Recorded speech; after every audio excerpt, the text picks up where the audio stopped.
Ahora vamos a hablar en el capítulo 3, alimentos alterados. Bueno, habemos tres tipos de alimento o tres clasificaciones para el alimento, en este caso alterado. Es un alimento alterado que tiene un cambio de las características básicas, la parte más química o biológica, ¿verdad? Eh, Se le dañó. Hay otro que es un alimento falsificado, que tiene que ver con un registro eh, mal debidamente hecho. Y luego tenemos un alimento adulterado, que es aquel que presenta sustancias extrañas y que además se le añade o se le extrae parcialmente algunas de eh, de sus ingredientes o sus sustancias de composición, que sí son autorizadas y otras que no son autorizadas. Los tres tipos de alimentos: alterados, falsificados y adulterados. Luego vemos acá un alimento alterado, no necesariamente es un alimento no inocuo, ¿verdad? O sea, no necesariamente es un alimento que no sea, o sea, que no afecte la salud. Hay factores internos, vamos a ver, el proceso bioquímico que tiene, dice así.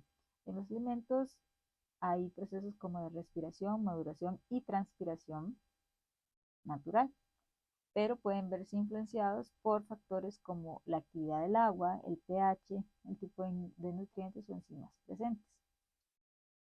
La alteración tiene que ver con el esquema de las temperaturas también, de los 38 a los 42 grados, cuando hay una parte más física, química o bioquímica como tal, y entonces vemos que puede estar involucrados los microorganismos o plagas.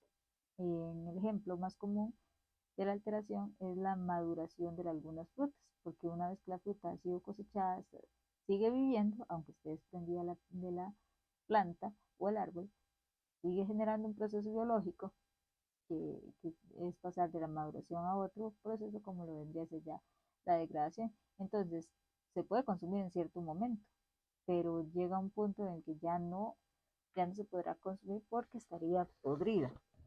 Vemos que hay factores externos también que influyen, como el tema de la parte biológica, física y química. Biológica tiene que ver por el hecho de que hay insectos, roedores o algo que se lo puede llegar a comer y lo va a contaminar. Como los microorganismos están presentes en todas partes, eso no es extraño. Cuando nos damos cuenta que algo está afectado biológica, física o químicamente de manera externa, porque huele mal, el huevo huele a podrido, la superficie del pan, por ejemplo, tiene una especie de telaraña o moho. En general es visible. En el caso de ruptura de células o alteración de estructuras internas, va a estar asociado a que si ese producto tiene raspones, heridas, exposición a cambios de humedad, si algo pasa del calor al frío, va a afectar la textura, la apariencia y el valor nutritivo de los alimentos. Entonces nosotros congelamos una, una papaya. Al descongelarla ya ella no tiene la misma consistencia. Entonces eso afectó la textura, también la apariencia y el valor nutritivo.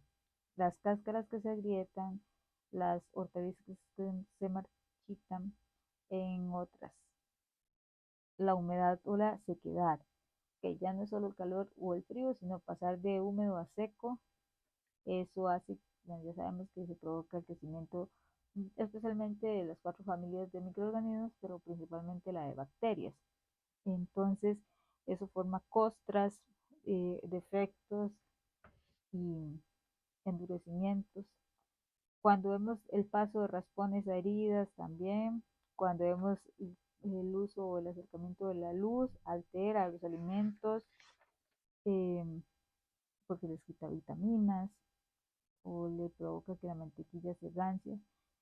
En fin, el estar al aire libre también, porque la cáscara entonces puede ser que al ser removida expone el producto a un oscurecimiento, se oscurece de manera enzimática y la enzima oscurecida provoca que entonces parezca que una manzana se volvió café, se oxidó, un banano también, y eso afecta entonces también a la papa y demás.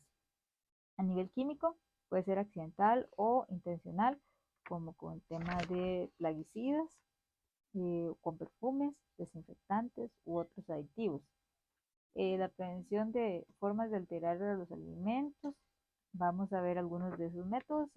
Vemos la refrigeración como práctica para someter a un alimento a bajas temperaturas sin que se congele, por lo tanto tiene que estar entre 0 y 5 grados apenas.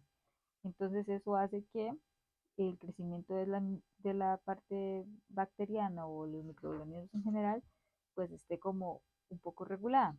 Después tenemos otra medida que es congelarlo, pero eso implica bajar la temperatura, entonces tenemos que manejarlo de unos tal vez 0 a menos 18 grados para que el crecimiento de los microorganismos sea totalmente inmovilizado, como que ellas se sienten lentas, como que van en cámara lenta y no pueden reproducirse igual.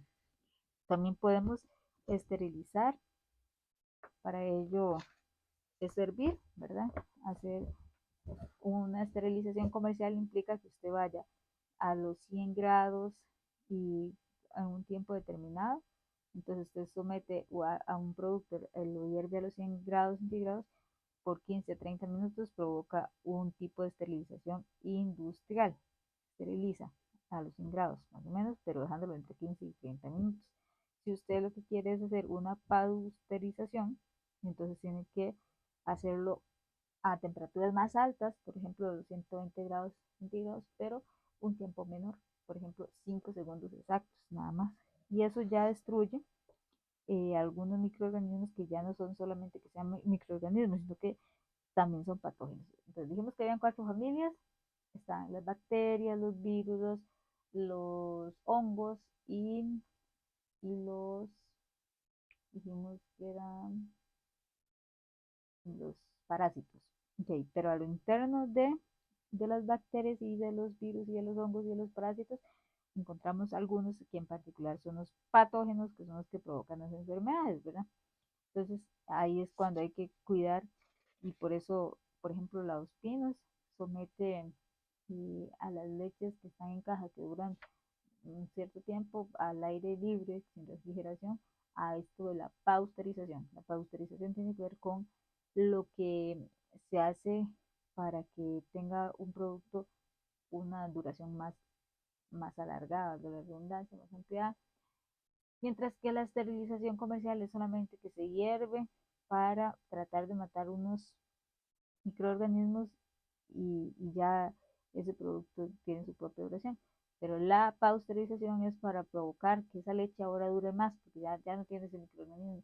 Y entonces, como mató todo, porque para matar esa bacteria, mató todo, entonces le añaden ahora sí la vitamina tal, la ta, para que garantizar que este vasito de leche o que esta cajita de rompope tiene tal y tal cosa y puede estar fuera de refri.